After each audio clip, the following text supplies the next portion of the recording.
Shalom saudara, terpuji nama Tuhan yang memperkenankan kita ada dan boleh berjumpa hari ini Kamis 6 Mei 2021. Mari kita sejenak di dalam Tuhan lewat doa. Terima kasih Tuhan, kehidupan anugerah-Mu dengan waktu yang indah ini. Kami mau isi dengan kegiatan dan aktivitas kami, namun sebelumnya kami sejenak menikmati perjumpaan dengan Tuhan di dalam doa dan firman-Mu. Berbicaralah Tuhan, hati kami tersedia, di dalam nama Yesus Kristus Allah kami berdoa. Amin. Saudara, firman Tuhan Kisah Para Rasul 10 ayat 1 sampai ayatnya yang ke-8. Petrus dan Kornelius. Di Kaisarea ada seorang yang bernama Kornelius, seorang perwira pasukan yang disebut pasukan Italia. Ia saleh, ia serta seisi rumahnya takut akan Allah, dan ia memberi banyak sedekah kepada umat Yahudi dan senantiasa berdoa kepada Allah.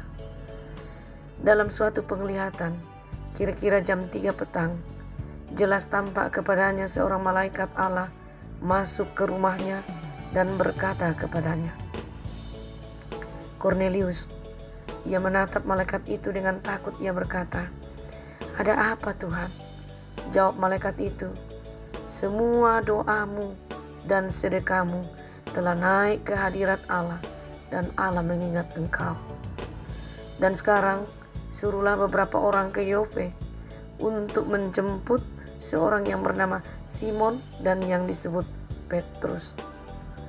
Ia menumpang di rumah seorang penyamak kulit yang bernama Simon, yang tinggal di tepi laut."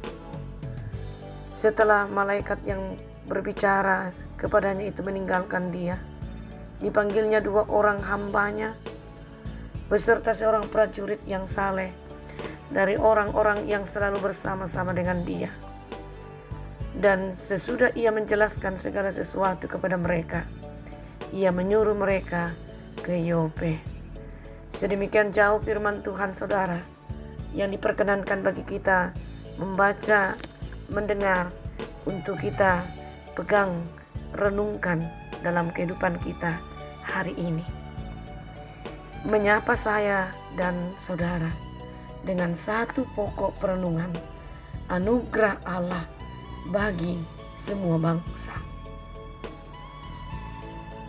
Dalam menjalani kemajemukan kita dengan orang lain di tengah masyarakat seperti sekarang ini, ada kecenderungan untuk membagi masyarakat ke dalam golongan dan kelompok. Persoalan muncul ketika golongan yang satu mulai curiga dan membuat bangsa Israel mengira bahwa merekalah satu-satunya bangsa yang terpilih. Namun Allah juga memberikan anugerah keselamatan kepada bangsa lain. Kornelius adalah seorang Italia, bangsa penjajah. Bagi masyarakat Yahudi saat itu, amatlah sulit menerima kenyataan bahwa orang seperti Kornelius dapat memiliki hubungan dengan Tuhan.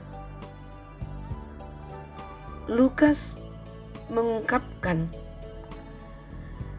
tentang adanya malaikat yang berbicara kepada Kornelius. Ayat 3.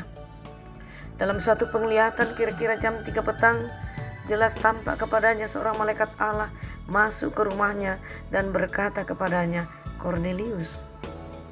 Itu yang diungkapkan Lukas. Merupakan berita yang mengejutkan bagi orang Yahudi kala itu. Sebab jelaslah bahwa ternyata Allah dapat berbicara kepada siapa saja yang dikehendakinya, tanpa membeda-bedakan bangsa dan suku mereka. Nah, sebenarnya dapat saja Allah hanya mengirimkan seorang utusan kepada Petrus untuk datang kepada Kornelius dan melayani dia. Tetapi ternyata Allah juga mengirimkan seorang utusan untuk datang kepada Kornelius agar ia mencari Petrus. Apa arti penting dari kejadian ini? Apa maknanya? Bagi pembaca tulisan Lukas, Berita itu menjadi penegasan bahwa Allah Israel adalah Allah yang juga berdaulat atas orang Italia. Jadi tidak hanya orang tertentu, tidak hanya kepada bangsa Israel, tetapi terbuka bagi orang lain yang diwakili oleh Cornelius. Keselamatan adalah anugerah yang diberikan oleh Allah kepada manusia seturut hikmat yang dikehendakinya. Manusia di sini dalam artian banyak orang, semuanya, tidak hanya satu golongan, tidak hanya satu suku, satu bangsa, tetapi bagi semua yang percaya kepadanya. Kita yang sudah percaya tidak jarang juga melupakan betapa pentingnya memiliki hati yang sungguh-sungguh untuk mencari kehendak Tuhan dan melakukan segala kebaikan. Melalui peristiwa Cornelius ini, biarlah juga kita diingatkan kepada betapa Tuhan menaruh perhatian pada tindakan-tindakan kita sebagai orang percaya. Kesungguhan Cornelius dalam mencari Tuhan dan kebaikan hatinya untuk menolong orang lain menghasilkan berkat yang besar bagi dirinya dan keluarganya. Menghasilkan berkat. Berkat itu adalah mengenal Allah sejati melalui Yesus Kristus. Inilah berkat yang tak terkatakan, yang menjadikan kita luar biasa istimewa dari yang lain. Kita memiliki Tuhan Yesus yang tidak ternilai itu. Betapa besar kasih karunia Tuhan, sehingga tidak boleh kita lupa dalam segala situasi untuk bersyukur kepadanya melalui tidak hanya percaya pada mulut dan hati kita, tetapi perbuatan-perbuatan kita. Percayalah saudara, ketika kita mewujudkan apa yang kita yakini di dalam Allah kita Yesus Kristus melalui tindakan itu, maka tidak akan sia-sia, karena Dia yang menganugerahkan hidup. Dia pula yang menganugerahkan kemampuan kita untuk bertindak secara tepat, yakni kita untuk semua, Allah pun untuk semua. Artinya kehadiran kita tidak boleh membatasi kepada yang lain, tetapi terbuka, karena yang lain juga boleh datang kepada Tuhan, menerima keselamatan yang telah dianugerahkan kepada kita. Jadi apa yang ada pada kita, kita bagikan kepada yang lain, karena yang lain juga berhak untuk tiba atau datang menghampiri Tuhan. Mari kita bersyukur. Terpuji namamu Tuhan. Kesempatan indah Engkau anugerahkan bagi kami untuk merenung sejenak melalui firman-Mu. Berkenanlah Tuhan, firman-Mu terus berbicara bagi kami, kekuatan kami, jaminan hidup kami. Kami berdoa untuk seluruh keluarga kami Tuhan, di mana saja, dalam segala keadaan kami serahkan ke dalam tangan-Mu. Tuhan, berperkara bagi mereka, lindungi dan berkati Tuhan. Jamalah tubuh mereka, jamalah hidupnya, jamalah hati dan iman mereka. Mereka senantiasa berjalan, berinteraksi, dan berkarya dalam pengasihan dan berkat Tuhan.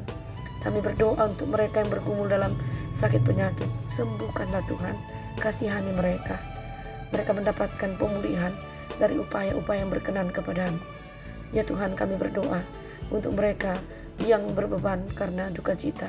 Hiburkan Tuhan. Jangan biarkan mereka putus asa di balik duka cita itu. Tetap mereka berpengharapan di dalam Tuhan. Kami berdoa bagi semuanya yang berbahagia hari ini karena hari ulang tahun. Engkau berperkara, lengkapi sukacitanya Tuhan. Di dalam nama Tuhan Yesus, kami menyerahkan seluruh hidup kami, hidup saudara-saudara kami, hidup semuanya di dalam karya-Mu. Engkau yang berperkara, dan ampuni dosa kami dalam nama Tuhan Yesus. Amin.